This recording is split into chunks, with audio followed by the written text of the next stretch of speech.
മുംബൈയിലെ ബാന്ദ്ര കുർള കോംപ്ലക്സ്. അവിടെ ആകാശത്തോളം ഉയർന്നു നിൽക്കുന്ന ചില്ലുകളും സ്റ്റീലുകളും കൊണ്ടുള്ള കെട്ടിടങ്ങൾ നഗരത്തിന്റെ വേഗതയുടെയും അഭിലാഷങ്ങളുടെയും കണ്ണാടിയായിരുന്നു.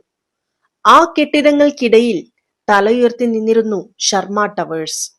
രാജ്യത്തെ ഏറ്റവും പഴക്കമുള്ളതും വലുതുമായ ഉപഭോക്തൃ ഉൽപ്പന്നങ്ങൾ നിർമ്മിക്കുന്ന ശർമ്മ ഇൻഡസ്ട്രീസിന്റെ ആസ്ഥാനമായിരുന്നു അത്. ഉപ്പ്, എണ്ണ, സോപ്പ്, ടൂത്ത് പേസ്റ്റ് മുതൽ ബിസ്ക്കറ്റുകൾ, സ്നാക്സുകൾ വരെ ഏതാണ്ട് എല്ലാ വീടുകളിലും ഉപയോഗിക്കുന്ന സാധനങ്ങളാണ് ഈ കമ്പനി ഉൽപ്പാദിപ്പിച്ചിരുന്നത്. അതിന്റെ ഉടമ 62 വയസ്സുള്ള വ്യവസായി അരവിന്ദ് ശർമ്മയായിരുന്നു. തന്റെ പിതാവിന്റെ ചെറിയ ബിസിനസ് കഠിനാധ്വാനം കൊണ്ടും ബുദ്ധി കൊണ്ടും ഒരു ബഹുരാഷ്ട്ര കമ്പനിയാക്കി മാറ്റിയ വ്യക്തിയാണ് അദ്ദേഹം. അരവിന്ദ് ശർമ്മയെ സംബന്ധിച്ചിടത്തോളം ബിസിനസ് എന്നത് ഒരു തൊഴിൽ മാത്രമല്ല, അതൊരു ആരാധനയായിരുന്നു. ആ ആരാധനയുടെ നിയമങ്ങൾ അച്ചടക്കം, പൂർണ്ണത, യോഗ്യത എന്നിവയായിരുന്നു. അദ്ദേഹത്തിന്റെ കമ്പനിയിൽ പ്യൂൺ മുതൽ ഡയറക്ടർ വരെ എല്ലാവരെയും തിരഞ്ഞെടുത്തത് ബിരുദത്തിന്റെയും അനുഭവത്തിന്റെയും അടിസ്ഥാനത്തിലായിരുന്നു. അദ്ദേഹത്തിന് ഒരു വ്യക്തിയുടെ യഥാർത്ഥ മൂല്യം അവന്റെ ഫയലിൽ പതിച്ച സർട്ടിഫിക്കറ്റുകൾ കൊണ്ടാണ് തീരുമാനിച്ചിരുന്നത്. എന്നാൽ കഴിഞ്ഞ കുറച്ച് വർഷങ്ങളായി ഈ സാമ്രാജ്യത്തിന്റെ അടിത്തറയിൽ വിള്ളലുകൾ വീണിരുന്നു. കമ്പനിയുടെ ഉൽപ്പന്നങ്ങൾ വിപണിയിൽ പിടിച്ചു നിൽക്കാൻ കഴിഞ്ഞിരുന്നില്ല.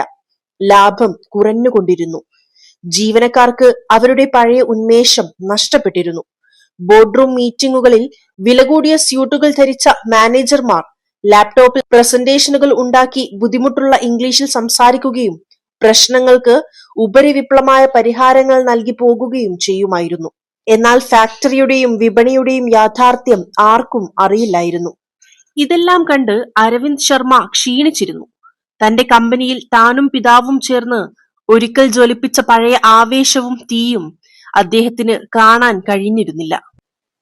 ഇതേ നഗരത്തിന്റെ മറ്റേ അറ്റത്ത് ഡോംബിവ്ലിയിലെ തിരക്കേറിയ ഈ കോളനിയിൽ ഒരു സാധാരണ കുടുംബം താമസിച്ചിരുന്നു.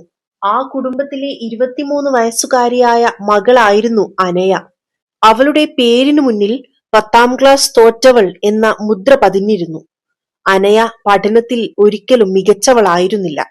കാണാപാഠം പഠിച്ച കണക്കുകളും തീയതികളും ഫോർമുലകളും അവൾക്ക് ഒരിക്കലും ഇഷ്ടമായിരുന്നില്ല. എന്നാൽ അവളുടെ കണ്ണുകൾ ഒരു കഴുകന്റേതുപോലെ മൂർച്ചയുള്ളതായിരുന്നു. തലച്ചോറ് ഒരു യന്ത്രം പോലെ പ്രവർത്തിക്കുന്നതായിരുന്നു. അവൾ കാര്യങ്ങളെ അവ കാണുന്നത് പോലെയല്ല, അവ എങ്ങനെയാകാം എന്ന നിലയിലാണ് കണ്ടിരുന്നത്. അവളുടെ അച്ഛൻ